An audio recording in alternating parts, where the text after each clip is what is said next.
général, quand on parle des marchés d'une manière un petit peu vague, on parle des indices boursiers. On sait que les indices boursiers n'ont à peu près aucun intérêt.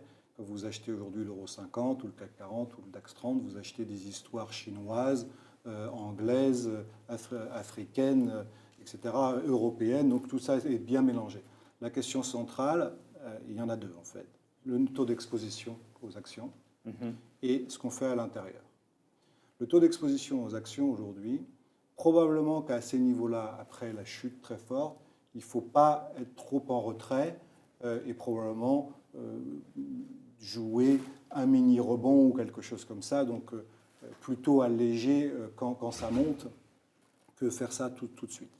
Ensuite, la question centrale, beaucoup plus importante, c'est le changement de leadership sur le marché.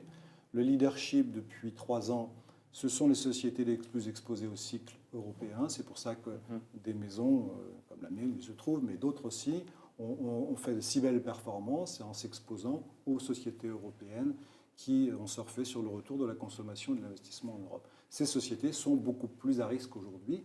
Inversement, celles qui ont énormément sous-performé, il y a un chart là-dessus que je vous ai donné, peut-être que vous pouvez le passer. Oui, ce sont les sociétés exposées aux émergents. Voilà, les exposées européennes, américaines, asiatiques, toutes les sociétés de l'OCDE, des pays développés, qui sont les plus exposées aux pays émergents et qui ont massivement sous-performé pour des raisons évidentes depuis 3 ans, depuis 2012, parce que, elles étaient exposées à une histoire qui commençait à patiner, ralentissement chinois, baisse des matières premières, récession en Russie, récession au Brésil, etc.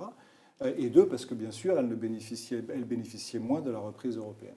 Aujourd'hui, les choses sont en train de s'inverser, et alors que chez Dorval, on revenait sélectivement sur ces sociétés depuis le début de l'année, là, on va augmenter notre exposition parce que le rapport rendement-risque devient bien plus intéressant sur cette partie du marché que sur la partie beaucoup plus pan-européenne. Donc les sociétés qui sont exposées à la dynamique européenne ne feront plus le marché. C'est ça, c'est votre analyse. Vers le grand large, allons vers le grand large. Pierre, vous? Globalement, vous savez, nous, ça fait des années, on a toujours pensé que les taux ne pouvaient aller que dans une direction. En fait, c'était vers le bas.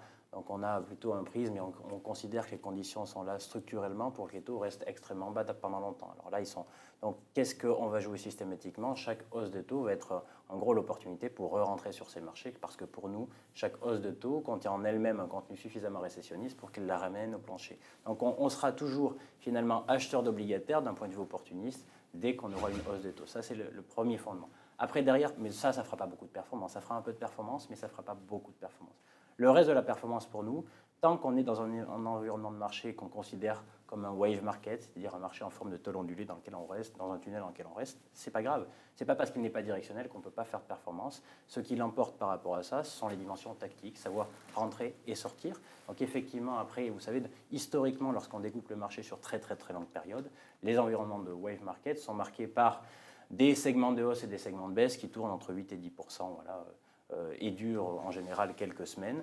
Là, aujourd'hui, on a à nouveau une baisse de 8%. On peut effectivement commencer à reconstituer des positions sur les marchés européens, mais tout en sachant que ces positions qu'on reconstitue ne sont pas pour profiter d'un marché directionnellement haussier, mais c'est un rebond tactique qu'il faut jouer. Et au-delà de 7-8%, il devient raisonnable en fait, de prendre ses bénéfices. Et donc c'est le rythme qui l'emporte. On peut toujours générer de la performance à travers ça, mais c'est le rythme qui l'emporte sur, je dirais, le côté directionnel haussier ou thématique selon nous.